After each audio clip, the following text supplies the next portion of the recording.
For this video, I simply want to cover all of the crafted Zero versions of techniques. Now, for those who don't know, every tech can be crafted, otherwise known as customized. However, only one predetermined tech per element can be customized into a Zero version, and this often completely changes the way the techs themselves behave. Starting with Safoy, it normally does a small conal AoE in front of the caster. However, the Zero version will now engulf the caster in flames while also moving them in any direction they choose, including vertically. And this will also have super armor during the entire time you are moving. So this now opens up a lot more mobility options for many classes. However, at least when playing a force, you may still often favor Zonde over Safoy Zero due to their reduced cost for lightning techs, which is gained from the skill Lightning Tech PP preservation in their skill tree.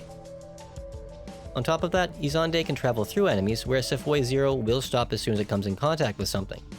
So, taking all of this into consideration, just use whichever tech works best for you for the situation. Next we have Zonde, which usually does a single lightning strike, but with the Zero version, when charged it will hit multiple times and in a slightly bigger AoE as well.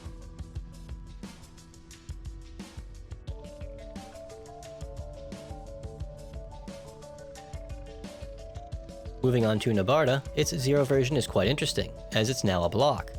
However, its PP cost per second is now drastically increased from the uncrafted version. Luckily, this can be reduced with potentials and drink effects that offer PP cost reduction. Even so, that being said, the best way to usually go about using this tech would be just to tap it before being hit, and this is because its block still technically continues for a second or so after being used. On top of that, when successfully blocking something with it, your PP will briefly stop draining, and you will gain invincibility frames for a very short period too.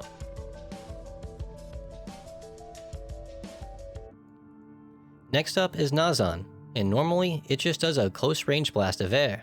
But with the Zero version, when fully charged, a big ball of wind is launched out and will pass through enemies and will then stop after moving about 15 meters, and will then stay there dealing damage until it disappears. Furthermore, its AoE is a bit wider than it actually looks.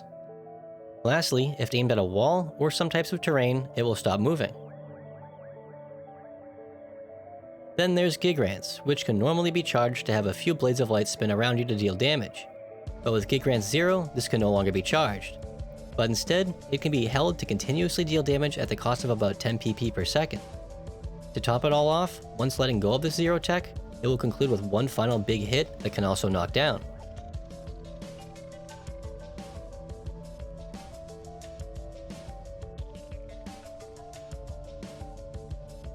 Last but not least, we have Ramagid, and for all you techers out there, especially the melee ones, this is the Zero tech you've been waiting for.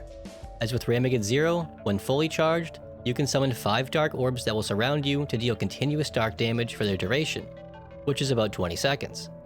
Just keep in mind that if you do swap weapons, this tech will cease functioning, even if you still see the balls around you.